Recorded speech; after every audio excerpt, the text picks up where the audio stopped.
Bonjour à tous et bienvenue sur boursicoté.com pour cette nouvelle analyse technique Forex, matières premières et Bitcoin avec une paire de devises euro-dollar qui reste dans ces zones techniques. On avait eu un test ici de la zone des 1,0360. Je vous disais qu'en redescendant, on pouvait revenir sur la zone des 1,0120. C'est juste cette zone que l'on est venu tester avant de rebondir. Donc, au niveau de la configuration, on reste ici dans un range. La tentative ici de reprise de cette zone des 1,0360 a totalement échoué. Cette zone est clairement identifiée comme une zone majeure sur l'orientation moyen terme. Le fait que l'on revienne ici sur 1,0120, on est plus ici sur une zone de support court terme, même si depuis qu'il y a eu justement rupture de cette zone des 1,0360, cette zone a un rôle assez important. Donc on surveillera une éventuelle poursuite du mouvement sous ce niveau qui pourrait donc provoquer une accélération de la volatilité. On a un contact ici bol inférieur. On est toujours sous la moyenne mobile 20 exponentielle qui devrait osciller demain autour des 1,02.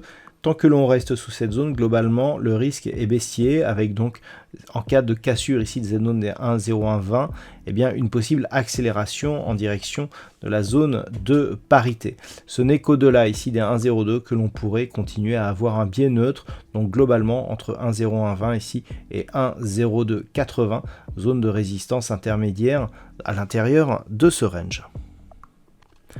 Sur la paire de devises livre sterling contre dollar américain, là aussi on est venu tester une zone de support majeur avec cette zone des 1.20, zone historique qui avait été attaquée précédemment.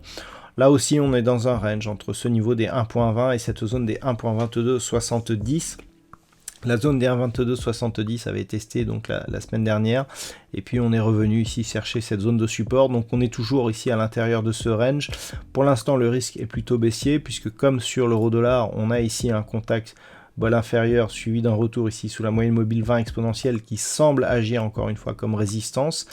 Donc une rupture ici des 1.20 serait un signal important d'un point de vue moyen mais aussi court terme, puisque on peut considérer d'un point de vue moyen terme que nous avons connu une attaque ici, on est en délit de cette zone donc historique, une attaque ici qui n'a pas une grosse amplitude d'un point de vue moyen terme.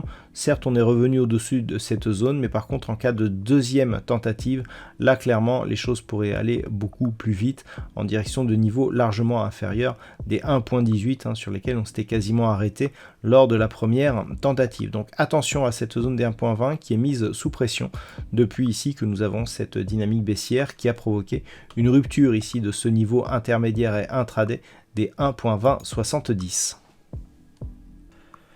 Sur l'or, nous sommes dans une dynamique qui est en train de changer. Nous étions précédemment sur une tendance plutôt haussière avec des cours ici qui marquaient de nouveau plus haut. On a échoué ici sous 1807, mais on restait globalement au-dessus de la moyenne mobile 20 exponentielle. Et puis tout cela a changé puisque depuis cette semaine, on a ici une cassure donc de la zone de 1781.50 et surtout un contact avec la bolle inférieure et la zone des 1780.50 ici qui est redevenue résistance. C'est très net sur les dernières cotations. Donc le fait ici que l'on ait cette attaque et que l'on soit toujours sous la moyenne mobile 20 exponentielle nous indique que nous sommes repassés dans un flux baissier très court terme. Objectif retour ici donc sur cette zone des 1758 $ l'once. Tant que l'on est au-dessus de cette zone, clairement, si on trace les retracements de Fibonacci, on peut penser qu'il peut s'agir que d'une phase de consolidation temporaire. Vous voyez, le deuxième retracement ici à 38,2% converge vers cette zone des 1758 puisque nous avons un retracement à 1759,25. Donc ça serait sans gravité. Par contre, sur rupture ici de cette zone, on aurait donc affaiblissement de la dynamique haussière et possibilité de poursuite en direction ici d'une zone entre les retracements de 50 et 61,8% avec potentiellement cette zone de point haut ici, proche des 1735 qui pourrait faire figure d'objectif donc de cette phase de consolidation. Donc on reste haussier avec une petite phase de consolidation tant que l'on est au-dessus grossièrement des 1758 $ l'once. Au niveau du WTI, eh bien, on avait un test ici de la zone des 93,50. Cette zone donc, qui était la moyenne mobile 20 exponentielle de cette unité de temps daily. Cette zone, elle a agi ici comme une résistance. On a la moyenne mobile 20 exponentielle, la zone des 93,50. On a ici un nouveau plus bas significatif par rapport ici au précédent. Un rebond technique qui valide donc ces deux niveaux comme résistance et reprise d'un mouvement baissier avec nouveau point bas significatif actuellement. Donc on est clairement ici sur une poursuite de mouvement.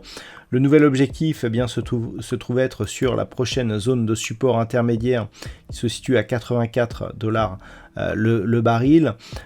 Cette zone ici, en cas de cassure, pourrait nous ouvrir des perspectives encore plus baissières, puisque c'est le niveau ici que nous avions qui était précédemment une résistance majeure. Le franchissement avait un petit peu amoindri justement le statut de cette zone horizontale.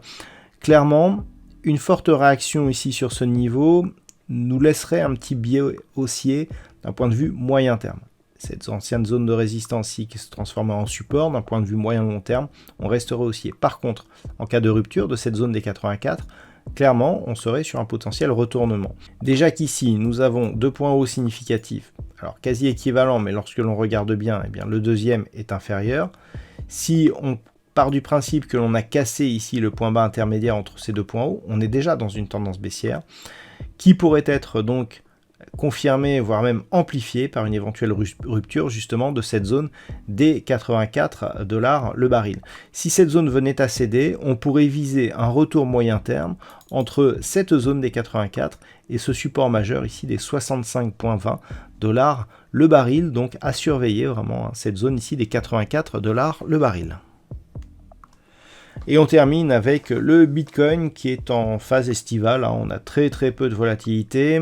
C'est assez étonnant, je le dis et je le répète. Cette forte baisse qui a provoqué la perte d'un tiers de la valeur du Bitcoin qui suivait justement d'une autre perte. On est passé de 66 000, presque 70 000, à un support ici sur les 20 000. Donc on a divisé notre valeur de Bitcoin par 3,5. Et le fait d'avoir si peu de rebond technique nous indique qu'il y a encore des pressions baissières.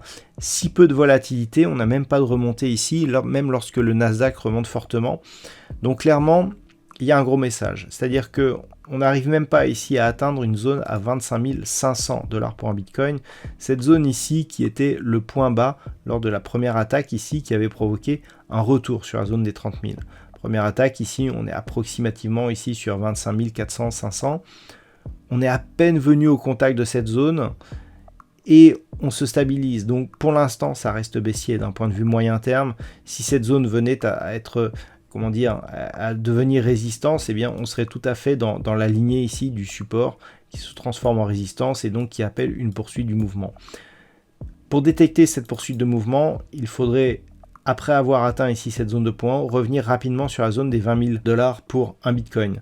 Si tel était le cas, là, clairement, on serait dans un schéma de poursuite ici du mouvement baissier. Je rappelle qu'une rupture ici de cette zone, suivie d'une accélération, pourrait nous donner un objectif entre 13 500 et 15 000 $ pour un Bitcoin. Voilà donc ce que l'on peut dire sur l'analyse technique de ces principaux actifs Forex, matières premières et crypto-monnaies. Je vous souhaite de passer une très bonne soirée, on se retrouve dès demain pour d'autres analyses techniques, toujours sur le site boursicoté.com.